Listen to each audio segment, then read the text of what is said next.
us right now and will be listening to us later. We are live right now on YouTube. So I am here to host Dr. Todd Dewett. What a wonderful personality.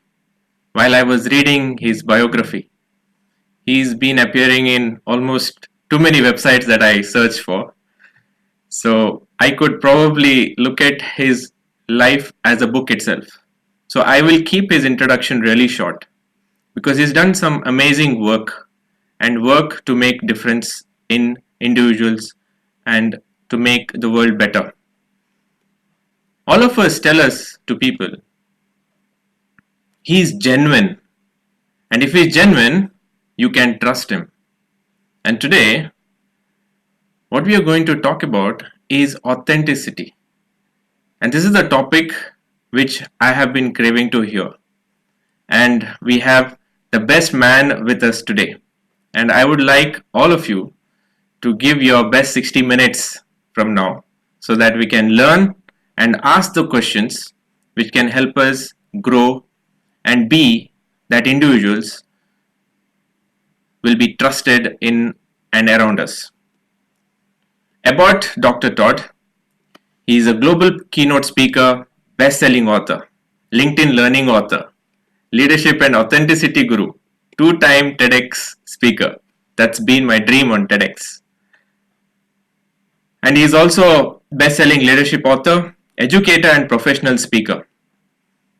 I heard a couple of his videos while I wanted to know more about him today. But one thing for sure, it doesn't matter who you are, where are you from. As long as you are authentic, you will stand out. And that's the message that we are going to learn today. And without much ado, I would like to now hand over the stage to Dr. Todd. Thank you. Thank you. That was a wonderful introduction. I appreciate that very, very much. Hi, it's a pleasure to see every single one of you. I wish I could see more faces, but hello. I know that you're in different places in different time zones. Let me start by saying I'm Todd. Welcome to my home office in Houston, Texas, in the States. It's a pleasure to have you in my home. So I'm lucky I get a few minutes to chat with you about something I have a lot of passion for, something that frankly I think is practical and useful to you, which makes me, to be honest, one of the most lucky people you will ever meet in your whole life. I get to talk about and write about things I really enjoy, and it helps people and it makes me a living. So believe me, when people talk about achieving a dream job and finding high fit, it is possible. Sure, a little luck, maybe. Sure, lots of hard work, absolutely. But it's possible. I'm proof of that, and I love reminding people of that. So what are we going to talk about for the next 20, 25 minutes? I'll tell you, we're going to talk about authenticity. Here's why. Most professionals that I meet, and I have to be honest with you, I meet a whole lot of people. I'm in front of people electronically and in person, I should say before the pandemic, in person with many, many, many people. Over 1,000 gigs at this point, hundreds of thousands in live audiences, many, many millions in online audiences. I thus hear a million stories. I'm so lucky. I hear a million stories from people. Here's what I learned from my observations personally and from their stories. We go to work every day, follow me, and we act, which is really kind of funny because almost all of us were not trained to be actors, but we feel compelled every day to manage impressions. Now listen, that is a version of social intelligence. The idea is simple. We go to work and we want to please our boss. We want to do right, do well by our colleagues. We want to make our clients and vendors and customers happy. And so what do? We try to understand through words or through observation what they expect. And then we try to behave and speak and act in a way that's consistent with those expectations. That is a form of social intelligence. I want to validate that for you. And now I want to blow it up and tell you to stop doing it so much. The truth is that we absolutely overact and we absolutely overreach all the time in our professional relationships in an effort to be professional, in an effort to meet their expectations. I like that we do it. We do it too much. In fact, we do it so much that many of our professional relationships are oddly distant and plastic and cool and measured. So here's what I want to remind you. I want to remind you as a scientist, as a practitioner, as a person who has the pleasure of talking with you tonight, you can do better. You can be a person, not just a professional. Let me say that again. You're not supposed to be best friends with everyone at work. I'm not suggesting that. That can be odd or problematic in its own right. You are supposed to be more than just a professional. The highest performing teams, the most productive relationships, they are always more than just professional. They are human and engaging. Here's the funny thing. What we know about humans at work is very clear. They want honest rapport with other humans, bonds that are not superficial. And we deny it to each other all the time, quite passionately, because we think it's inappropriate. We've been trained to think it's inappropriate. I just want to remind you that is generally wrong. Yes, it's true. Not everyone wants wonderful authenticity all the time, and they do want a distant relationship. That's the minority, and they're not going to be high achieving, long-term, amazing, inspiring leaders.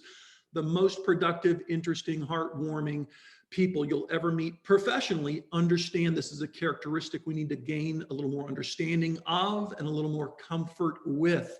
And so let me tell you, you've seen a lot of leadership gurus. I know that. I'm guessing I look a little different than most of them. Just take a close look at me and you can tell. It took me, and I love to admit this to you, ready?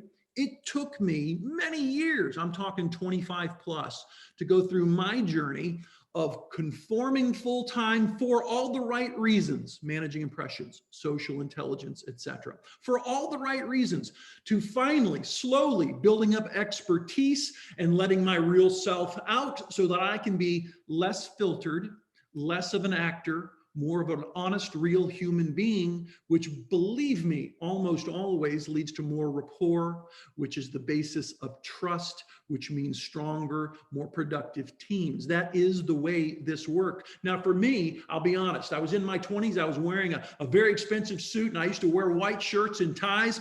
I don't own any suits and ties anymore, but I used to. And when I was young, everyone was wearing them. That was the expectation. Now, I'm going to talk to you a little different today than you're used to and tell a few very abbreviated stories, just some shorter versions of what I might offer in a keynote to make a point. I was a suit wearing normal young professional who wanted to meet the expectations of everyone else. I did that as long as I felt I had to do that. And then I'll be honest with you, something very strange happened. I rolled up my sleeves and I went to work. I was in Matamoros, Mexico, working for what is now called Accenture. And I did it.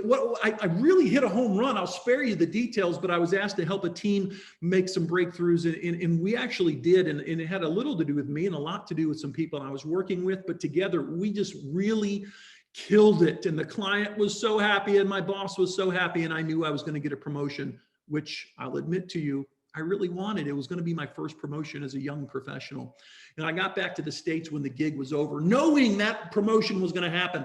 And my boss called me one day. I was in the office. He said, "Would you come down to my office?" And I said, "Yes, I'd be happy to," because I knew that was going to be the promotion conversation. And I glided down that hallway. I walked into his office. I sat down. He said, "Would you close the door?" And I thought to myself, yeah, of course I'll close the door. We don't want the whole office listening to him tell me how great my work is. That would be rude.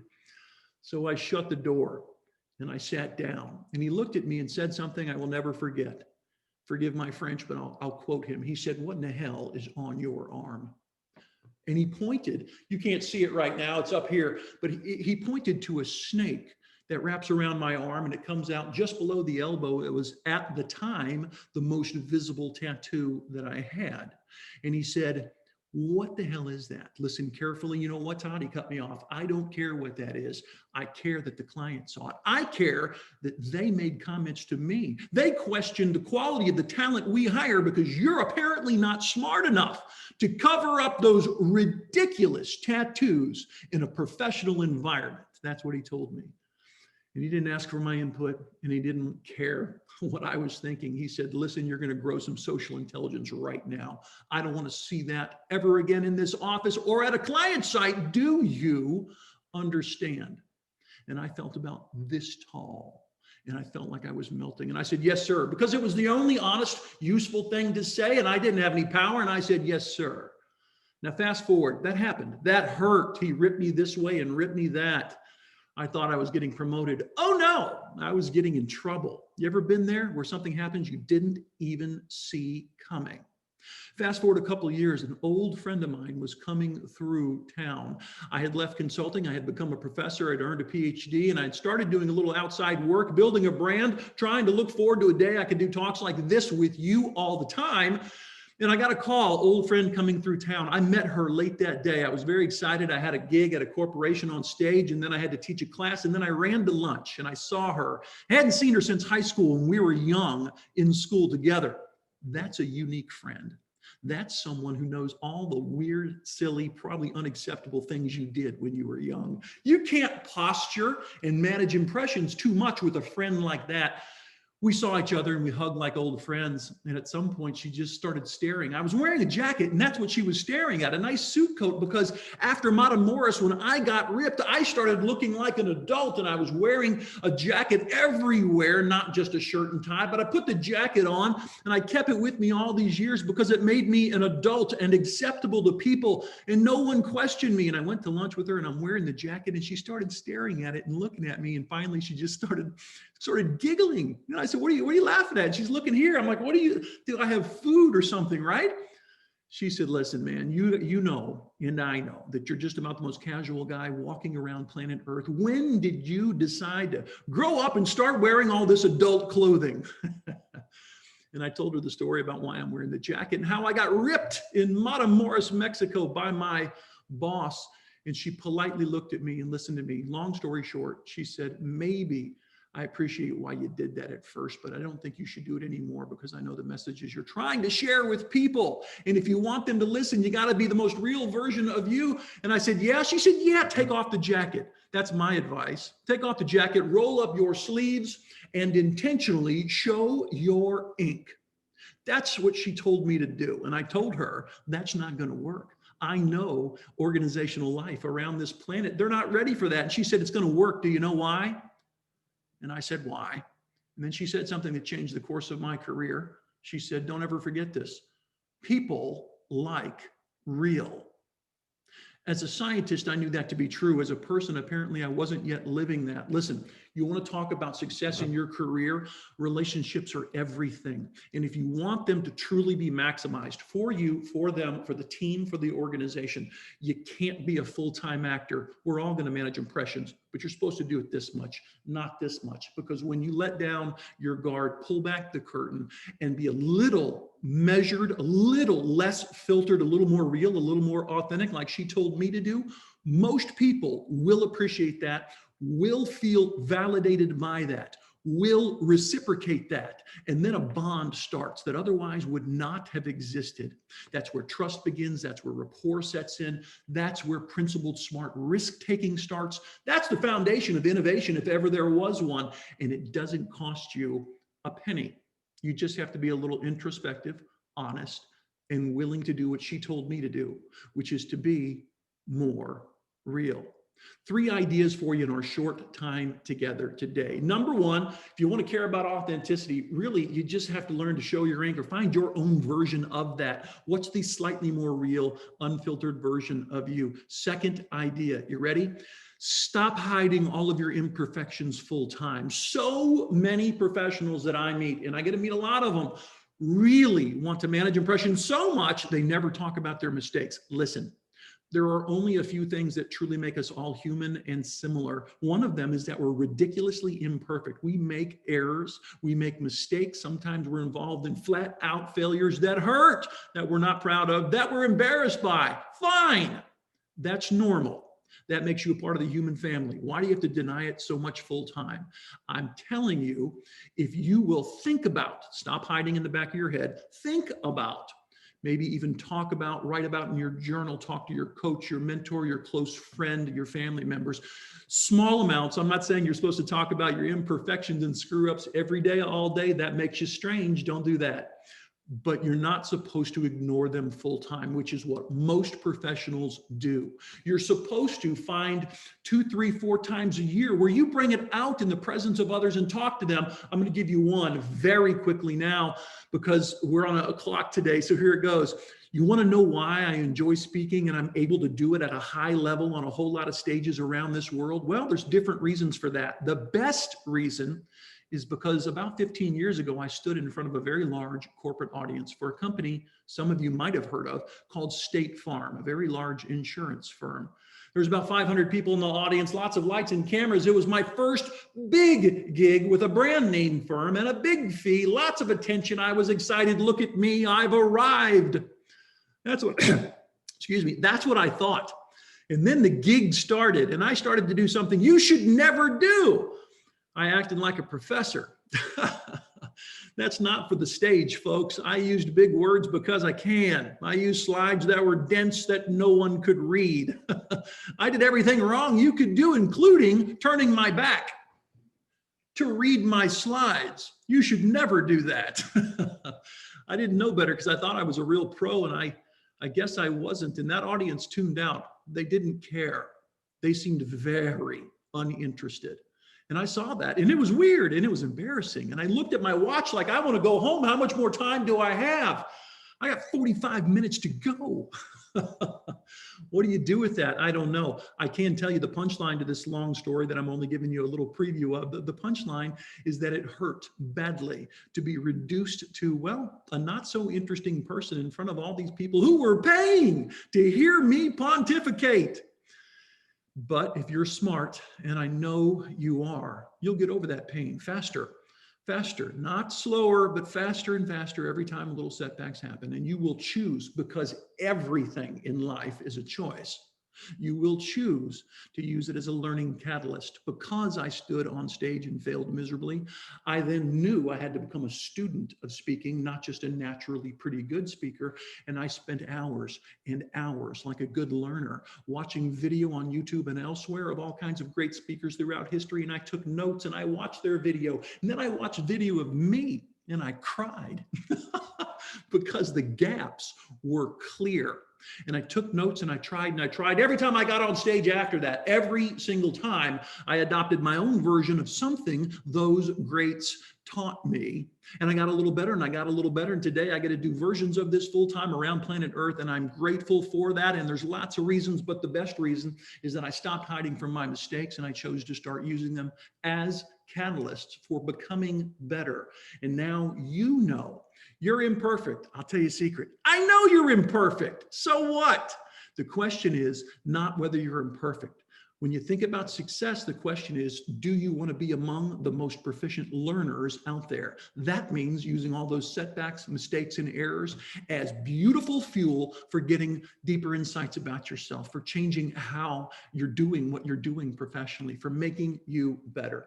Success in a nutshell, more authenticity in relationships. Use those mistakes, laugh at and learn from those obvious imperfections we all have.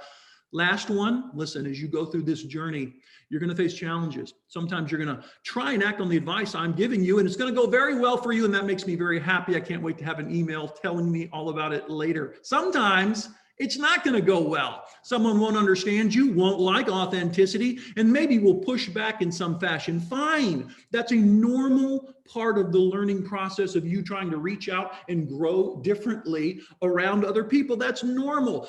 I want you to remember this word, perspective. The third idea that's so essential is perspective. Everything's a choice, and perspective is a choice too. When you face those challenges and not everyone gets you, understands you, supports you, what do? Is it anger? Is it pulling back out of a situation and isolating? No, it's positive perspective. Learn something, engage differently, grow and change. That is a productive choice of perspective. It's a choice. I'll tell you my favorite, very, very brief incident that happened to me that reminded me that perspective is everything. I was speaking for a client at a very large motor speedway in the United States. This is one of those massive things. It's popular in America and other places around the world where men and women get into cars that are ridiculously too fast, unnecessarily too fast, and they go around a track and have a contest to see who's the best at that. It's called NASCAR, the most popular one in the United States. I'm not into that, but I had a client who was having a gig at one of those tracks, and as a perk to the speaker and a few other people, they let us take rides in professional race cars driven by recently retired professional race car drivers. And they put the big suit on me and they put the helmet on me, and I got in the car. There was 6 cars. I'm in the one in the back, and we started going. And I've never been so scared in my life. I admit that to you fully. I'm not a car guy. I don't care about going particularly fast. I really don't care about pushing the outer limits of car speed, which is what we were doing. We're going around 8 scheduled laps. We hit the first turn. I'm smushed against my door. I've never felt force like this in my life. And I was going faster than I'd ever gone in my life. And frankly, all I was thinking about was the end of this ride. So I could say, at least I survived. We went around the second turn, not the second lap, just the second turn out of 4 in this loop. And right in front of me, the 5th car spun out, maybe 30, 40 feet. That's it. They spun out, and we're going at well over 100 miles per hour. Spun out, smashed the wall, smoke, fire. My driver, emergency maneuver. By maybe 10 feet, we missed the explosion and pulled off the track. I'm sweating, my heart's beating. I can't believe I'm alive. My life literally flashed before my eyes. All the other cars pulled off as well. And we got out and we took off our gear and we gathered around, and they kept us together, and the emergency vehicles went out. Long story short, the person who had the wreck unfortunately hit a small piece of debris on the track. The driver was shaken up, not harmed. The passenger, another person at the conference, just like me, a VIP of some sort. I don't remember which company she was from, but yeah, she was small and she looked kind of petite and demure, and she was shaken up and had what we thought was a concussion. She had a big gash and she was bleeding. Personnel came out, the doctors that were on site came out, everyone took care of her. We thought, wow, what a story we lived. I can't believe I actually did that, I said to myself. And then something happened that I'll never forget. About 30 minutes later, this small woman who survived the crash walked over to us. And we were like, hey, how are you? You're not in the hospital. That's wonderful. She's got a big bandage on her chin now where the gash was. And she's holding her helmet. And she goes, wow, that was unexpected, wasn't it? And we're all like, yeah, I can't believe you're alive. That's amazing. She said, well, I think we should go again. Now, every one of us in this group of 5 other people were thinking, I don't ever want to do this again. Why would you? It's dangerous and crazy. And this survivor with a bloody gash looked at us. The smallest person there, this woman said to us, you know what? We have a task to do. The way I look at it, we've already got the accident out of the way. It's not likely to happen again. Let's go. And she convinced us in about 10 seconds with her focus, her clarity, her perspective on this incident, that in fact, she's right. We hadn't finished this task. Let's go do it. And I was scared still, but somehow also excited for the first time that day. We got our gear on, we got in those cars, we did 8 laps, and it was ridiculous fun, even though I was scared. And I wouldn't have today this story or this sense of how important perspective is if it wasn't for this 5'1" tall woman who got thrown into a wall, barely missed death, and then reminded us, hey, it's okay, we're alive. That little risk is done. We're gonna be fine. We can do this. Let's go. And I'm grateful to her for this. So I ask you, what are you afraid of? Come on. The perspective is, can I try again? Can I learn? Can I go and finish what I started? Success is not crazy complex. It requires the right thinking. It requires a little bravery for sure, but it's not complex. I want you to remember to be a little more authentic instead of filtered. I want you to remember to use those imperfections to build bonds with others and teach yourself more about how you can change and grow and improve. And I want you to remember that everything in life is a choice, especially your perspective. When you find yourself facing challenges, you do those things, you're very likely to be a very interesting, successful professional. Thanks for being with us today.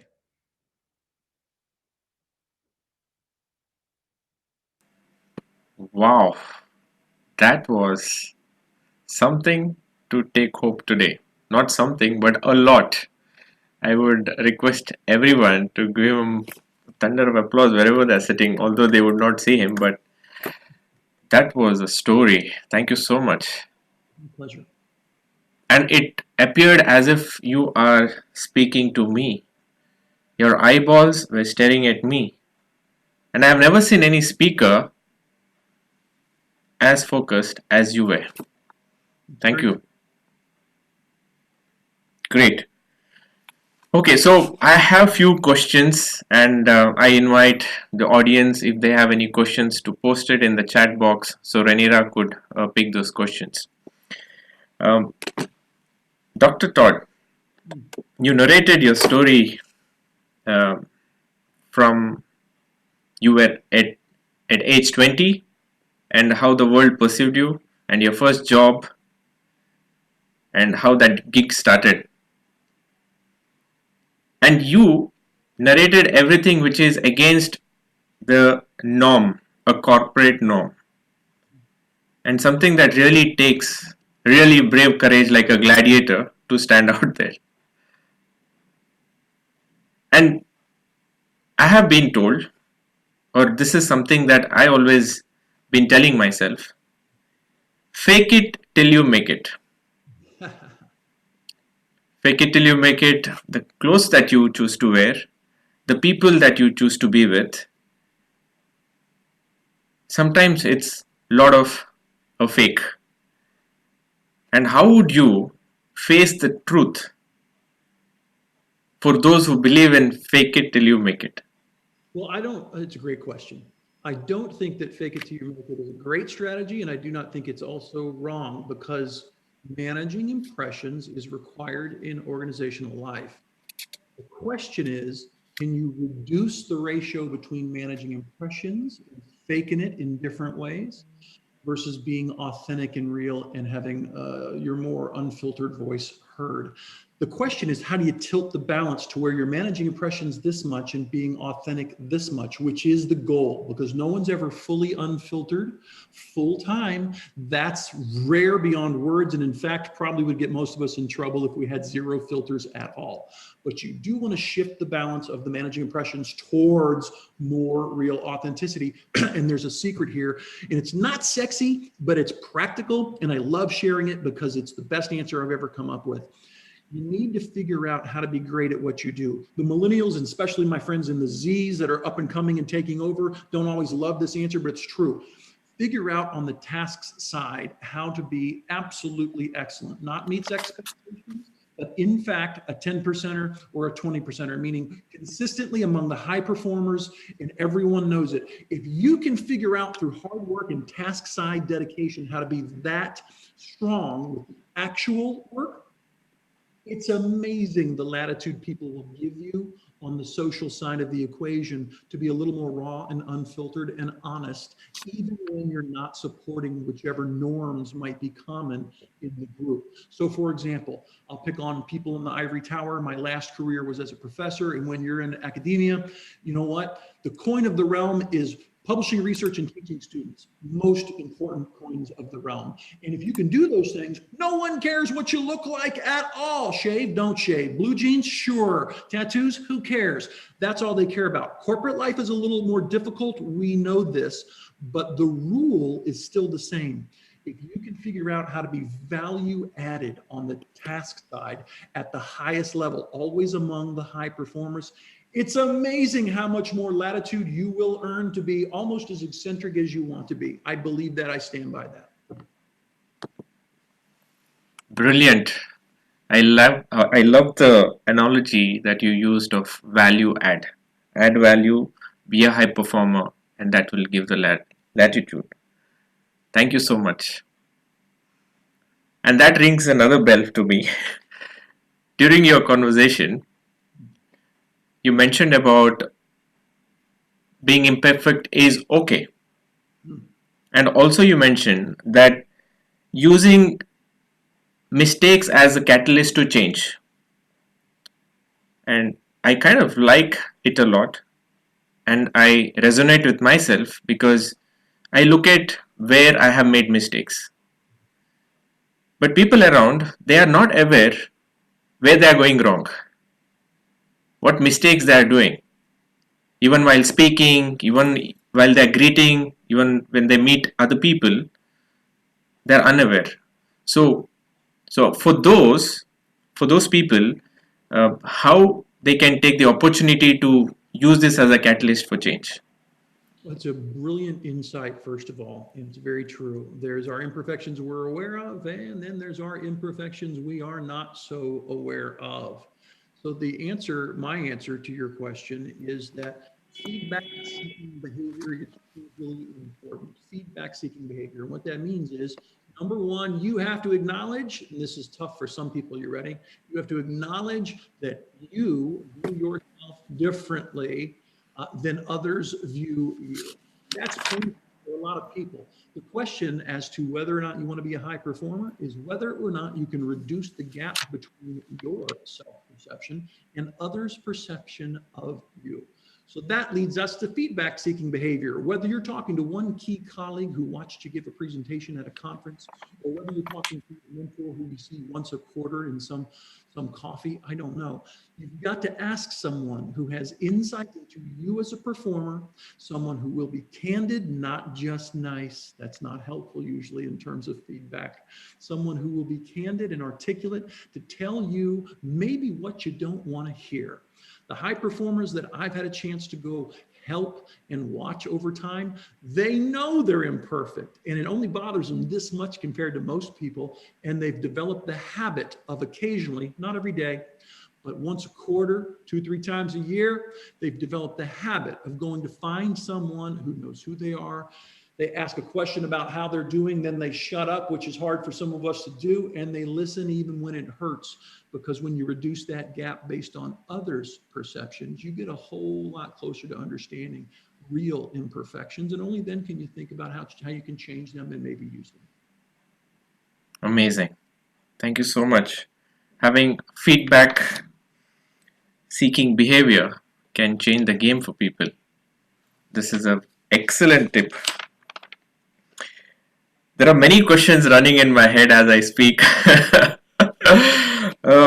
One of the things that I see in myself as well, so that it probably can light the bulbs for others. I always pretended to be nice, being nice. Oh, Avil is very nice, but it's actually not the truth. There You're is the thing is sometimes people who hurt me, and I'm okay. I take it. I don't retaliate or I don't speak up. And because of the things, those emotions, that feelings that I have held within, sometimes it outbursts as a volcano.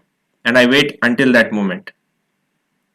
And probably because fear of losing out or fear of losing that relationship. Now, sometimes being authentic has these elements of fears. Yes. So there are a lot of people when I speak to, and especially in corporate, they have this tendency not to speak up. What is your recommendation for them?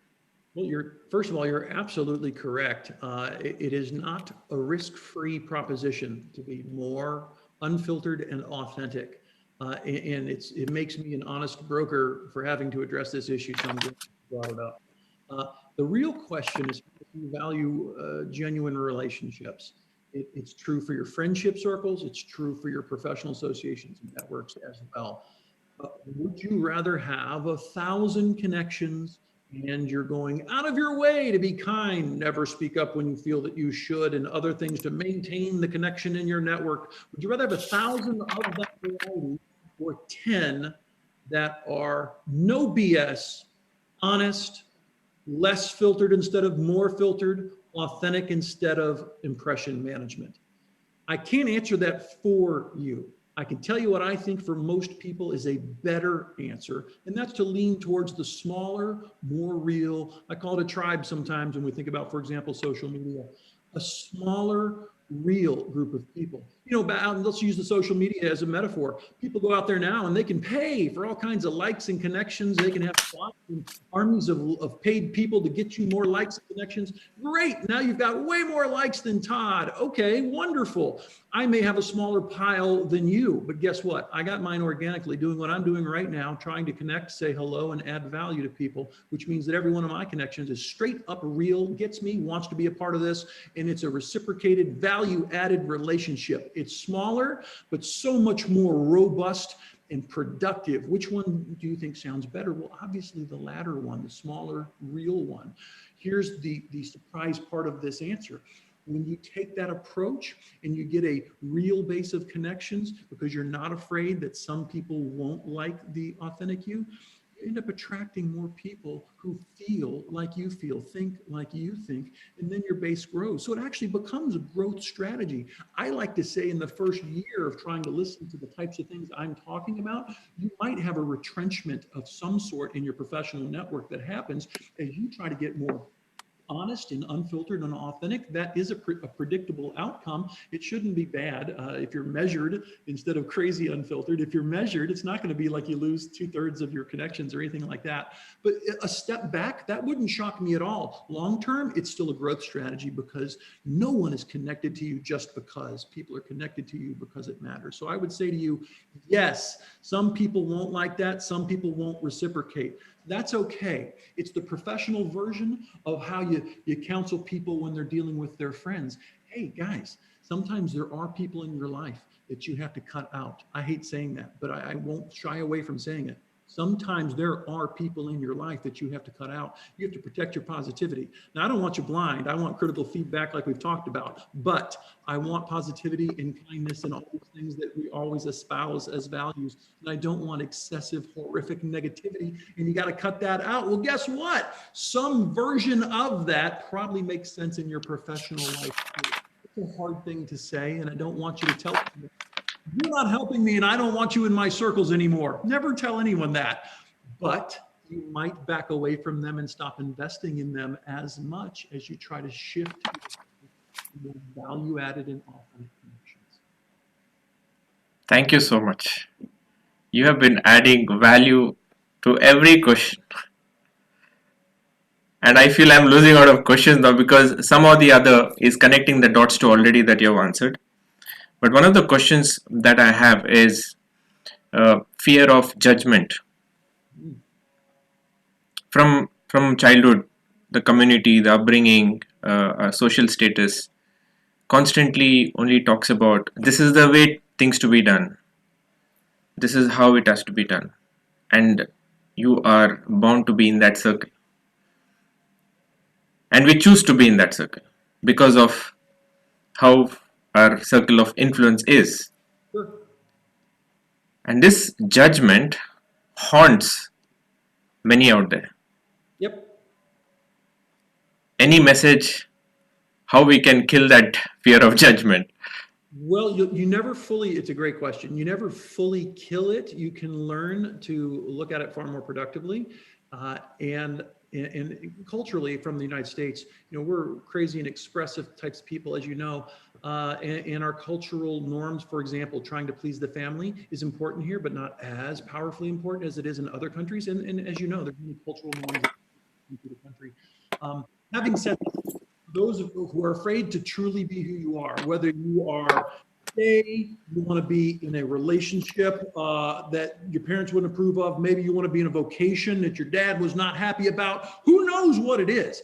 I can still relate to that. And so I love sharing this because I don't want you to think I'm just preaching without having lived it. I made choices, my dad, just to make an obvious example that I know some people watching this are thinking about. I made choices he didn't like. When I first got 18 years old, when I got these guys for the first time, when I was 19 years old, I started doing this. When I was in my 30s and I decided to do this. When I was in my 40s and I decided to quit a high-paying job to be an entrepreneur, I continued making decisions that were not simplistically safe or suggested by those around me who wanted me to be safe. My dad, after I did this, didn't talk to me for 2 weeks. After I did this, he didn't talk to me for a month. Here's what I believe, and here's what you have to think about. question is there something bigger than those actions that define your authentic self? Is there something bigger that will bring those people who feel disaffected back to you? I think success, kindness, and love, in fact, when you show them in your life, no matter what choices you might make that didn't make sense to them, will bring them back to you, because there are things that are bigger, such as being productive and successful and kind and full of love for yourself and for others. I do believe those transcend and, without using words, speak to people and bring them back to you. If you are fearful of losing or damaging connections, I respect you for feeling that way. I can also tell you it will be a hindrance to your ultimate success, because you have to chase the dreams that you feel you have to chase. Some people will support you, others predictably will not. You tell them with a smile, and it has to be real, that you love them. You step away from their recommendation and go do what you need to do. And with your success, they will come back to you. But if your goal is to never offend them, success will be capped and limited. I honestly think that's true. You captioned "Success is a good revenge." I have a T-shirt with that title. It's a brilliant thing that you connected with. I think I have seen people around me where parents were against, and when they proved themselves, then there was a level of acceptance. And nicely put up. Thank you. And you related so well with your own personal story. Well, I have to mention this because I'm not only listening to you and thinking about these ideas, but I'm watching some of these really good comments in the chat over here. And some people are like, I don't know if I could get away with that. Some people are like, hey, what would I feel if my daughter came up with that? Listen to me. I've been on many, many stages, and I've had many adults come up to me, men and women, after gigs and pull me aside and want to talk. And I'm not kidding. I've heard this one many times. You know what? I'm mad at my son. I haven't talked to him for weeks because he got a tattoo. And I thought it was going to ruin his career and really make him look bad in the eyes of my family and my friends. Me. They're always talking about me. And then I watched you and listened to you today, and now I realize that it's just a thing. It's a thing. It's like a hair choice or the favorite clothing that you wear. It's just a thing. And that there's far more important things about that person I should use if I'm going to judge them than that tattoo. Thank you for making me realize that. So I would say to anyone listening, I'm not encouraging, this is important, ready? I'm not encouraging extreme behavior. I'm encouraging authentic, honest versions of yourself to be allowed to come up and say hello. And if you're kind, and if you're hardworking and successful, I guarantee you, eventually, everyone's going to be okay with the authentic you. Thank you. And I can see the transformation happening in the audience right now. Some of the things that I'm personally taking home today, I've been writing it. There's a saying, when you're in Rome, be like a Roman. And especially we are all expats, majority of us we are looking at growing in career, having that financial security, and eventually that security as we are looking at this life. And we kind of tend to get adapted to the local rules, regulations, and that is not true. You come from a different culture, a different diversity, and then you have to put in somebody else's shoes, and that kinds of chokes you, and it doesn't keep you happy. Some people quit and go. Some people carry on because they have to manage the security, right? Realistic. Yes. Now, in this situation, how one should pursue in terms of the thought patterns, how one can migrate or transition or still be authentic. Because particularly at career, I've been in the HR shoes, and when we hire people, we look at culture fit. And if the person wouldn't fit in the culture, then there is a orientation period. Well, actually, there's several questions there. If I was, Yes. I'll just talk quickly about organizational life and hiring. You're looking for a certain type of fit when you hire. I think that's correct, and I respect that. I understand that. I've talked about hiring and onboarding other topics many times. But I have to tell you, there is an inherent problem in most of the models that support that industry and support hiring managers. We very often see in organizational life that we hire with so much respect for the idea of fitting in and cultural match and all these things, that we end up bringing in people that are too similar to the norm or to the average that's already in the firm. What we know long term, there was a guy in the 1970s got famous for studying this. His name was Snyder, in his model, which gained a lot of traction, called attraction, selection, attrition. And the idea was very simple. We care so much about getting that allegedly wonderful fit when we bring them in, that we're bringing in things that look increasingly like clones over time. And what we ended up doing at the organizational level is reducing decision-making capacity and reducing creative capacity. So what I would say to you is you are supposed to be looking for, let's call it minimal acceptable alignment or fit for sure. You're also supposed to make sure that every individual has a little something that doesn't look simplistically predictable and utterly aligned, but unique and value added about them. That's number one. Number two, you're supposed to make sure that a small percentage of your hires, let's say 10 to 20%, I don't know of any good science on this, I'm telling you my gut, of people who meaningfully are bright and accomplished, but don't quite look like they have the fit you normally look for. That's a cultural hedge against having an aligned but uninteresting and non-innovative culture. Does that make sense? Yes, yes, indeed. That's what you were talking about. Having minimalistic expectations. I mean, having that good one. I have one last question. Um, there are people at corporate, senior leaders or in middle level. Okay, when they are in the office, they have a different personality. The way they speak, the way they approach to the colleagues, and when they come home or their personal life, they are different. Yeah. And for me, it's like two personalities of the same person. Are you asking me if that's good or bad? Yeah, is it good or bad, or how one would manage this expectations at corporate and expectations at work? I mean, at home. Sure. First of all, that's natural and normal that people do that. The question is, how productive is it? So let me rephrase it instead of personalities and think about this word, identity, different hat that we wear. So the professional hat is one hat. The home hat, there's many home hats, right? We play father, we play husband, we play coach, we play volunteer, we play lots of different hats when we're outside the office. What we know about most successful people is they make sure not to overindulge in just one identity too much, their professional identity, their work identity. So you definitely want two or three minimum that are equally strong, or any one of them could become problematically strong. First of all, that's I honestly think good advice. Now, should you see a radically different person at home versus at work? The short answer is no. You're not supposed to be identical. That could be strange. We're all a little unfiltered, I think we can admit, at home. You're not supposed to be identical. You're also not supposed to work as hard as we typically work to make sure that they're radically different people. Remember, what you're trying to do is let a little more authenticity in, a little less acting out. So yes, there's a difference. More respectful, more polished, more thoughtful, more measured at work. Absolutely. I'm just reminding you for the umpteenth time today to do it that much, not that much, which is what we usually do. And then, of course, remember, multiple identities keeps you healthy long term. Amazing. That's a brilliant insight I've ever come across from all my experience so far. Thank you so much for that insights. And I would now invite realistic Ranira. I call her resourceful, and she's been sourcing great speakers to host Career Day every Thursday. So today you are with us only because of her.